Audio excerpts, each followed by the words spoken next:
Hey everyone, Heapified here. Today we'll tackle one of our first advanced topics, bringing traffic into our cluster. By the end of this video, you'll have a Kubernetes application that accepts traffic and dynamically routes it. We'll discuss a bit of Kubernetes networking and then learn about Istio, a powerful tool that runs on Kubernetes. Istio is complicated. For now, we'll focus only on using it to manage incoming traffic. If you watched the previous videos, you might be wondering what all this is about. After all, we've already accessed our cluster from the outside using a node port service. And you'd be right. Node port services are indeed a way of exposing a service. But in this video, we'll talk about much more powerful and flexible ways to expose the cluster.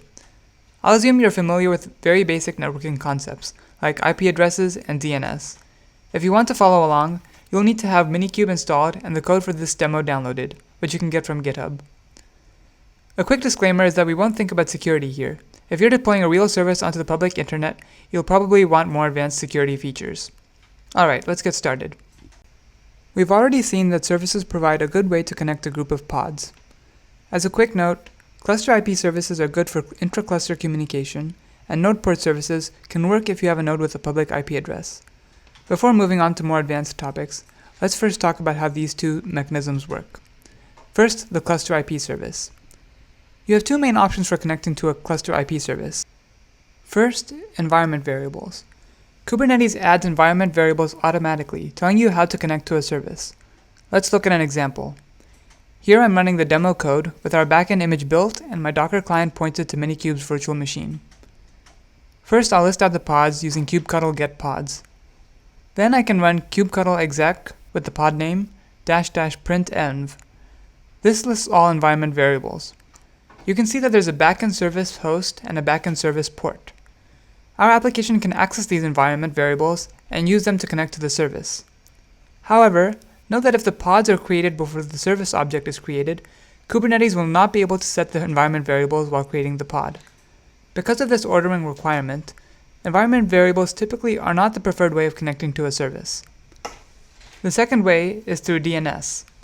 I've created here an extra pod in our cluster called BusyBox. This is just a pod that contains some Unix utilities. In our case, we're interested in NSLookup. Let's run a DNS lookup from the BusyBox pod. We can do this using kubectl exec. This command lets us run a command inside a container. We'll give it the -it flags, which configure standard input. You can read the docs for more detail. We'll separate the actual command with a --. This just indicates that we're done passing arguments and we want to give it the actual command to run. The command here we want to run is nslookup backend service. This gives back an IP address. We can check it matches the cluster IP of the backend service by running kubectl get svc, which is a shorthand for service. Okay, now let's discuss how we can expose our application outside the cluster.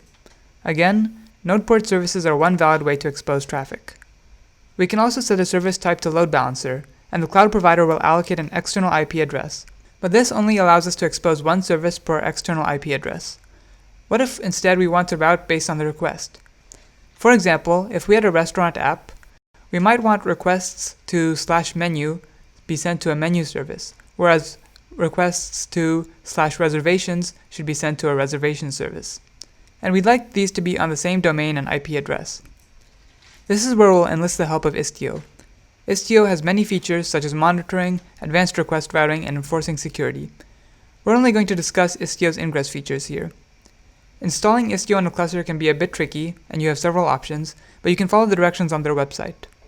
I've already installed Istio on our cluster, so we're ready to go. I've also enabled auto-injection. We'll see what that does soon. Although Kubernetes has something called an Ingress resource, Istio handles things a bit differently. We'll first need to create a gateway, which acts sort of as a gatekeeper, determining how people can connect to the cluster and rejecting requests that don't connect in the manner you want. We'll then need to create a virtual service, which takes valid requests coming through the gateway and decides which service they should be sent to. Let's create the gateway first. We'll need all the regular fields. For API version, we need to use an Istio-specific version. For selector, we'll provide the label Istio Ingress Gateway to use Istio's default gateway implementation. We then need to specify the port and URL people must send requests to. Since we don't have a domain, we'll put * for the host, which allows traffic from any host. This should only be used for debugging. When you get a real website and want to deploy it, you should instead put the domain of your website. Now let's write the virtual service. The virtual service again takes requests coming through our gateway and sends them to the appropriate service. Again, we'll use the standard fields like API version, kind, metadata, and spec. For API version, again, remember that we need to use an Istio specific version. Here the kind will be virtual service. For metadata, I'll give it a name of backend virtual service. For spec, I'll give it the host to listen on. Here we're going to be using the debugging *host, which allows traffic from any host.